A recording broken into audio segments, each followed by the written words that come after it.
Item 2, Senate Bill Number 1184. Do I have a motion? Moved by Representative Florin. Do I have a second? Seconded by Representative Urban. Is there any discussion? Madam Chair. Yes, Representative O'Rourke.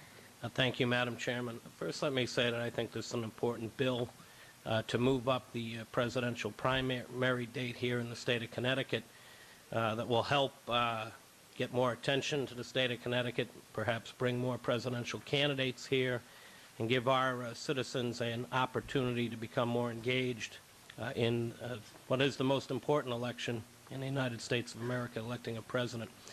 But, Madam Chair, I want to ask a question, if I could. Are we working on LCO 6372? Is that the substitute that's before us? Yes, it is. And my reading of this is, and I thought I had been told something different in caucus, and perhaps I misunderstood, but Section 1 seems to change the date for town committee primaries from the current time in March to February. Is that the intention to do that? No, that was not. If you'd like to, we'll entertain an amendment Yeah, to and strike let me just Section 1. explain. I've handed out to the committee members, you should have this. Whenever we change dates, especially for town committee primaries, and those of you familiar when we changed the state primary up from September to August, we left the town election primaries alone because there's a whole ripple effect of other dates and activities that are triggered by changing the primary date. And if you look before you, you'll see the effects of this on the town committee election and primary process should we move their dates up from March to February. And you'll see that if we did that for the town committees, that they would have to hold their caucuses and town committee elections for new members between December 11th and December 18th, just a week before Christmas. And, okay, should you decide, or should people have a dispute in their town committee and need to engage in a town committee primary, the petitions would first become available, I believe, on December 12th through 19th, and that process of collecting petitions to challenge a slate of candidates for the town committee would have to be collected during the entire Christmas holiday and handed in on the second day of the year after the New Year's holiday. And I think if you take a look at this, you'll see that that's completely unworkable from a standpoint of having an open town committee election process. We don't do things during the holidays. We don't do things usually during the summer vacation months. So I move at this time to strike Section 1 from the bill. There's a motion by Representative O'Rourke, a second by Representative Urban. Is there any further discussion on the amendment? All in favor, please signify by saying aye. Aye. Any opposed? Ayes have it. The amendment passes on the main bill. Any? Representative Caruso. Yeah, I'm going to vote for this today, but with reservation, because I'm still looking into the process that the DNC and the RNC, Democratic National and Republican National Committee, use in the selection of delegates when it comes to the individual states. I personally believe that this bill will not increase the stature of Connecticut in the primary process for president. What it does is it puts us into a sea of 19 other states, and among them some of the largest, California, New York, New Jersey. We will be lost in the shuffle. And I've been proposing to make the date January 29th, which is a week before this supposed super-duper primary. We would be in with South Carolina and Florida, and frankly, it would increase the stature of Connecticut because it would give a candidate a boost into the super-duper Tuesday. I see this whole approach across the country of putting all of these states together to help the candidates who have the most money, who can bankroll the process to become president. For example, New York and California alone, you will need $50 million to wage an effective media campaign for those two states. And so in no way is Connecticut going to be put on the spotlight, if you will, of the stage of electoral process campaigning. I'm still looking at, again, the rules of the national parties to see what we could do to lobby for them to allow us to do it on January 29th. Right now, apparently, we're not prohibited, but we would lose the number of delegates to the convention if we didn't go with, for example, February 5th. So having said that, I'm going to vote for it, and as it goes down the road, look into this issue with more depth. But again, I'd like to keep Connecticut somewhat separate so we could gain the rightful stature than lumping us in with 19 other major states. Thank you. Senator Meyer. Well, I think we all agree with what you're saying, Representative Crusoe, except that Senator Schlossberg and I have talked with the leaders of the parties, both Republican and Democrat, and we've been assured that the national committees, both national committees, will take away half of our delegates if we do this, and that would mean that Republican delegates would lose about half of 21, and Democrats would lose about half of 60, and that would be such a punitive effect that this morning actually we asked the Democratic state chairwoman to contact the national committees to see if they couldn't have more flexibility. But absent that flexibility, I think we're doing the right thing with this bill. We well could become players. I see just in the newspapers the candidates already dividing up the states, and some saying, I'm not going to contest Hillary Clinton in New York, and I'm not going to contest Rudy Giuliani in New York. And so you know, there could be just a few states that are contested, and we could become one of them. And as I said in another venue, wouldn't it be fun to have Rudy Giuliani walking down Main Street, and wouldn't it be fun to have these other candidates coming into our diners and coffee shops and having a forum?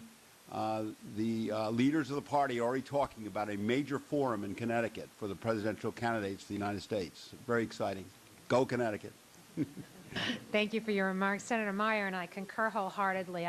We all recognize we're working in a flawed system right now that is so severely front-loaded. The choice is between being lumped in with everybody else on Super Duper Tuesday or being completely irrelevant in the beginning of March when everybody has come and gone. And so we take the best position we can with a flawed system that we have. And at the same time, we ask our congressional leaders to deal with this issue so that there is some fairness and there is some movement. We heard this morning from the Secretary of State that there are different plans out there to try to make it more equitable for small states to have candidates visit them and participate and campaign and to be there to hear the voters there and for the voters to hear them, as opposed to the way that we have it now, that the candidate who raises the most money as of December 31st in the last 13 out of 14 elections, that was the person who won. And that's not how we want to decide things, and we want Connecticut's voters to have their voices heard, and we don't want to be just a stopping ground for an ATM machine and a fundraiser. So with that, Representative Hetherington. Thank you. I have a question, perhaps Chairman Caruso could answer it. I heard the same statement this morning from the Connecticut Democrat chair. And I can't. It's hard to believe that these other states, like New Hampshire, Florida, would they have agreed to accept these punitive measures? Do you think? Representative Cruz, this is Well, addressed to you. that's a great question. You know, how did Florida and South Carolina get to do theirs on January 29th, but Connecticut can't do it? Mm-hmm. And I think it underscores, Representative Hetherington, the power, and I can speak for the Democratic Party, mm-hmm. the power within the Democratic Party, frankly, to push out grassroots efforts. Mm-hmm. A candidate like Dennis Kucinich is not going to have a chance in a super-duper Democratic primary. Mm-hmm. And the primary right now to push all the states in the February 5th is to help the candidates who have the most money. And it will close out the prospect of any candidates who do not have that access or that financial strength. You know, back in the 60s when we got out of the party boss system and we opened up this country to primary systems, McGovern and McCarthy argued at that point to have more states involved in the process, to have grassroots involvement. This actually closes it down. Anyone thinking that Connecticut is going to be in some way considered the same as California on February 5th is fooling themselves. If they think we're going to be compared the same way as New Jersey and New York in the city, we're fooling ourselves. What it is for one candidate, and it's being directed by the power of this party, one candidate, I'm not going to mention the name, but I think a lot of people understand it, one person who can garner enough money to wage a successful campaign on February 5th is going to win, and that's what the whole goal is. Again, look at California, look at New York. $50 million is going to be needed in those states alone. No grassroots candidate that really wants to get out and seek the presidency is going to be able to do it.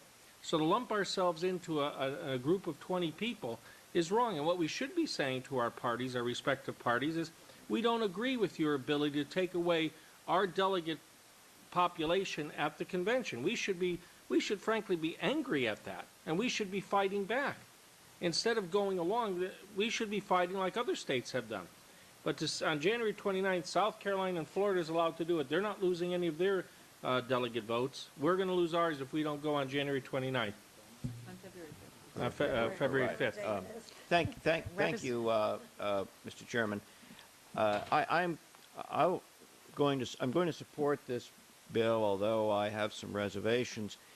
Some of those have already been stated by Chairman Caruso. I also wonder if perhaps we might even gain more leverage by having a later date in case that the primaries on February 5th are not conclusive. However, I think that this is a move in the right direction. We do want Connecticut to be a player in the selection of the candidates. And also, I think it'll do wonders for our economy to have all these candidates competing in Connecticut and spending money here. So I think on several points it does weigh in favor of it, and I will be supporting it. Thank you. Representative Spallone. Thank you, Madam Chair. Very briefly, I would agree with Chairman Caruso that front-loading the primaries does tend to help those candidates who have amassed large war chests, and is not helpful to the grassroots movement by a candidate who might not be as well known at the beginning.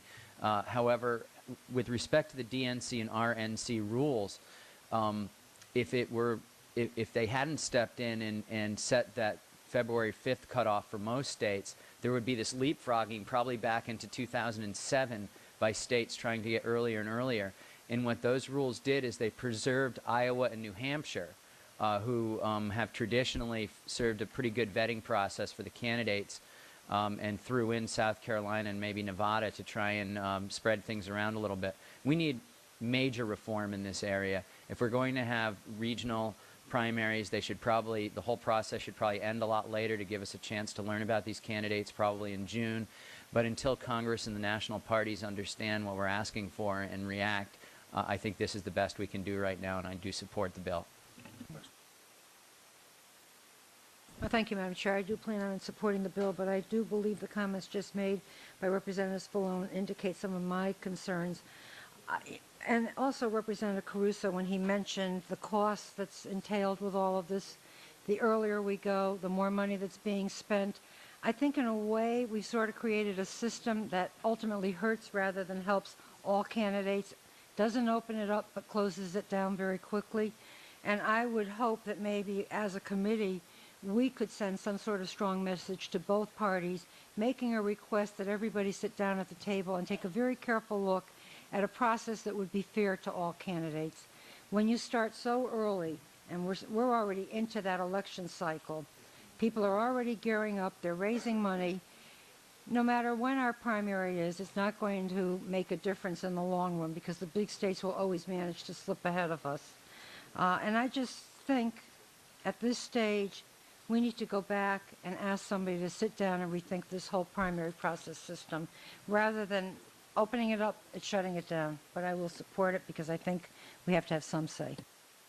Representative Caruso. Yeah, I just have a question through Madam Chair to Representative Spallone, just some clarity. In your comment, Representative, you stated that if the national parties didn't have the cutoff date as February 5th, it would create problems. Does that also mean that technically, if the cutoff date is February 5th, Connecticut could do its primary on January 29th, along with South Carolina and Florida? My understanding of the rules isn't definitive, but it is that that the parties, or at least the Democratic Party, decided that except for certain states, nobody could have it earlier than February 5th. Okay, so that could be that Connecticut could then technically apply for January 29th. But it would be subject, through you, Madam Chair, it would be subject to sanctions as stated by other members. Okay, thank you. Any further discussion on Senate Bill 1184 as amended? Okay, hearing none, Madam Administrator, would you please call the roll? Schlossberg, Yes. Caruso. Yes. Meyer. Urban. Friedman. Heatherington. Oh, sorry, wrong button. You won the prize, sorry. Heatherington. Drew. Fleischman. Florin. Labriola. Lawler. O'Rourke. Spallone. Urban. We are going to hold the votes open until 4 o'clock going forward. Give those members of the committee who have other JF meetings going on right now an opportunity to come and vote.